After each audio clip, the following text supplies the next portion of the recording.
I stood beside my husband in the room, smiling, nodding, pretending like I did nothing shady but support my husband. The room pulsed with energy and laughter, the kind that echoes off chandeliers and clinks against half-filled glasses. Music played, low and seductive, winding itself through whispered conversations and stolen glances. Then he raised his hand. The laughter stilled. Conversations halted. All eyes turned to Ethelred, the man of the hour. My husband. My faithful, wounded husband. I want to share a special moment that happened tonight. His voice was steady, unervingly so. Not an ounce of anger, not a crack of pain, just smooth, deliberate calm. The kind that turns bones to ice. And there on the massive screen before us all, before friends, family, colleagues, played the sin I swore would never see the light of day. My body was tangled with another's. My fingers clawing. My lips parted. My back arched into hands that did not belong to my husband. I knew I was playing with fire. I knew what I was doing was wrong. But I never thought I'd get caught. At least, not like that. Not in front of everyone. Gasps shot through the room like gunfire. Someone dropped a glass. A sharp, splintering crack against the marble floor. The weight of 100 stares crushed me, scorching with horror, disgust, and pity. My breathing turned shallow, my ears ringing, my heartbeat hammering against my ribs like a trapped animal. And then I turned to Ethelred. He wasn't looking at me. He was looking at the door. If you're new here, please subscribe. Our growing community isn't afraid of the dark truths most people refuse to talk about. Before the accident, Ethelred and I had a marriage people envied. I had spent years believing I simply wasn't the kind of woman who ached for intimacy. That pleasure was something I could live without, something other women obsessed over but never truly concerned me. And then Ethelred touched me. It started on our wedding night. The way he worshipped me with patience, with reverence, unraveling parts of me I never knew existed. And when he looked at me, I felt something I never had before. Wanted. Devoured. Whole. I didn't just love him. I needed him. And in the years that followed, our passion only grew. No matter how many months or anniversaries passed, he still made me feel like a woman being discovered for the first time. He was my addiction, and I never thought I'd be able to live without it. But then the accident happened. It wasn't supposed to be that serious. A car crash. One of those freak occurrences that you hear about but never think will happen to you. They told me he was lucky to be alive. But I wasn't thinking about luck when I saw him in that hospital bed, wires, and tubes keeping him tethered to the world.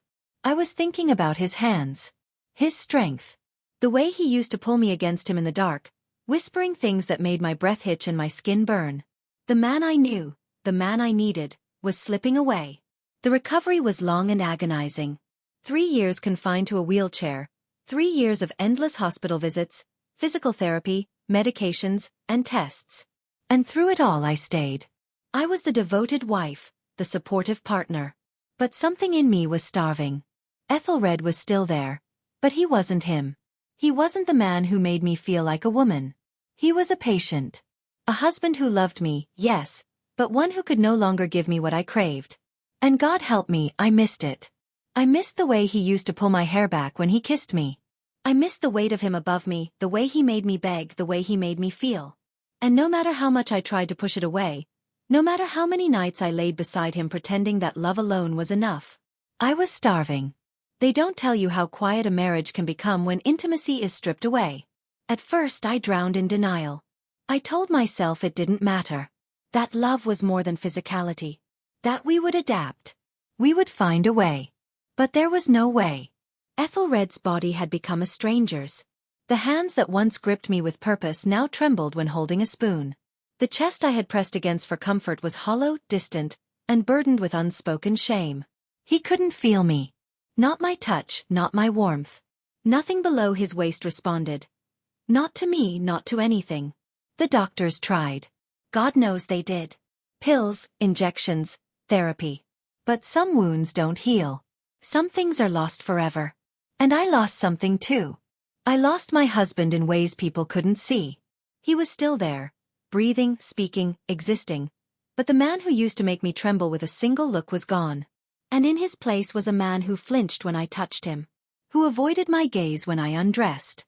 who drowned himself in books and television to escape the reality of what we had become. The shame ate him alive. He wouldn't talk about it, but I saw it in the way he recoiled when the topic of intimacy arose. The way he laughed too hard at jokes stung. The way he started sleeping with a pillow between us. And me? I pretended. I wasn't starving. That I didn't ache with a need so sharp it kept me up at night. That I didn't spend hours remembering the way he used to touch me, whisper to me, take me. Imagine a young woman of 32 who just figured out how to enjoy sex being starved of it. If I was a novice in the bedroom, I wouldn't have budged. But I couldn't help it. My husband could no longer perform in bed due to the accident, and no amount of love could erase that hunger in me. And no matter how much I loved him, love couldn't touch me the way I needed to be touched. Temptation doesn't come with a warning. It doesn't announce itself with flashing lights or blaring horns.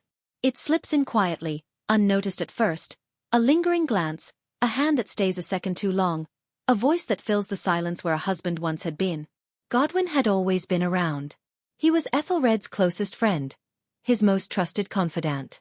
When the accident happened, he stepped in without hesitation. He took care of things, handling what Ethelred couldn't, lifting burdens too heavy for a man in a wheelchair. And, perhaps most dangerously, he listened. He listened when I needed to scream, cry, or let out my frustrations into the hollow hours of the night. Words I couldn't say to my husband, words I barely admitted to myself. I miss him. I miss what we used to be. Godwin never judged. He never told me to be grateful my husband was alive. Never fed me hollow reassurances about patience and sacrifice. He just nodded, understanding written in his gaze. And it was that, more than anything, that made him dangerous. I told myself he was just helping. That he was just a friend. Until the night he touched my hand, and I didn't pull away. A fleeting moment, the brush of skin against skin. The warmth, the electricity, the unspoken acknowledgement of hunger we both refused to name. I should have pulled back. I should have stood up, left the room, and reminded myself of the vows I had made. But I didn't. I stayed. And in that single damning moment I knew. This was how it began. Deception is an art. You can't overdo it. No exaggerated smiles, no forced laughter. You have to blend in and move through the crowd like nothing is weighing on your conscience. You have to make it look effortless. That night, I was determined to play my part. Ethelred's birthday party was grand. Our home swelled with music, laughter, and the clinking of glasses. Friends, family, and colleagues gathered to celebrate the man who had survived the impossible. And I, his devoted wife, stood at his side. I smiled, nodded, and touched his shoulder just enough to remind everyone I belonged to him. But lust is a dangerous thing. It sharpens your senses. It makes you aware of things you shouldn't notice. The heat of a gaze, the way a body moves, the tension beneath polite conversation. Godwin was there, of course. He had to be. He planned the party and arranged every detail. He moved through the crowd with ease, charming, laughing, stealing glances when no one else was watching. I looked to see where he was. Then my husband raised his hand and revealed my sin. The screen flickered on. There, in front of everyone, played the thing I swore would never see the light of day. The room fell silent. Gasps filled the space. Faces twisted in horror. Judgment burned into my skin. My ears rang. My hands shook. And when I finally turned to Ethelred, to the man I had betrayed, he wasn't looking at me. He was looking at the door. Because he was already done with me. I should have known Elfwin. My friend wouldn't keep quiet when she found us that evening. She didn't scream. She didn't slap me. She didn't run down the hall, causing a scene. No, she stood there, still as death, her fingers white-knuckled around the phone in her hand. And then she turned and walked away. At first I thought, hoped, she would bury it. That she would cry, that she would seethe, that she would go home and drink herself into oblivion. But deep down, I knew better. A woman scorned is a dangerous thing. I should have left the party. I should have dragged Godwin out, disappeared into the night, and spun some excuse to Ethelred about a sudden migraine. But I didn't. I stayed, playing the dutiful wife, standing beside my husband as he greeted guests, laughing in all the right places, clinking glasses with well-wishers. I had no idea what was coming. The party dissolved into chaos. People whispered, some stared, and some walked out in disgust. My mother looked like she was going to faint.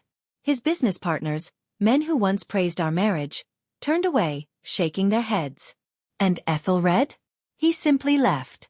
Not a word. Not a glance. He wheeled himself out of the room without looking back. That was my real punishment. Not public humiliation. Not the exposure of my sins on a screen for the world to see. It was the silence. The emptiness. The realization that I had been erased.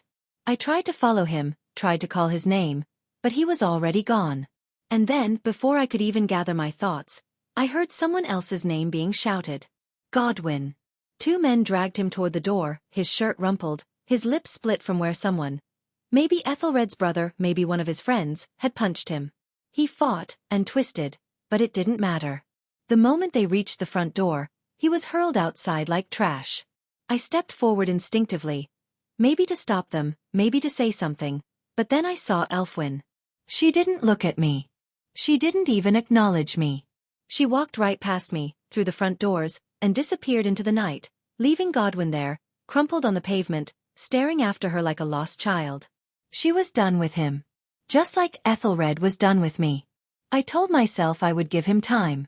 What if I stayed away, if I let him breathe? He might come back to me. But weeks passed and nothing. Not a message. Not a call. Not a single sign that I still existed in his world. I couldn't take it anymore. I had to see him. I had to explain.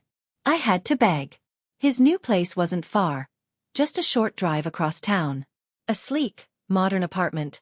Cold, impersonal, nothing like the home we had built together. My hands shook as I knocked. My stomach churned. The door opened. And there he was. Ethelred. He looked good. Too good. The weight of heartbreak hadn't crushed him like it had crushed me. His face was calm, his eyes unreadable. And behind him, just a few steps away, she stood. Elfwin. Her arms crossed, her gaze steady, her expression unreadable.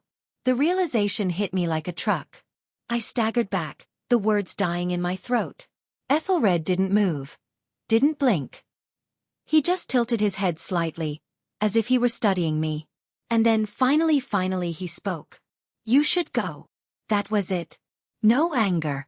No bitterness. Just finality. The door shut. And for the first time I knew what heartbreak felt like. Hit the like and subscribe button if you enjoyed the video.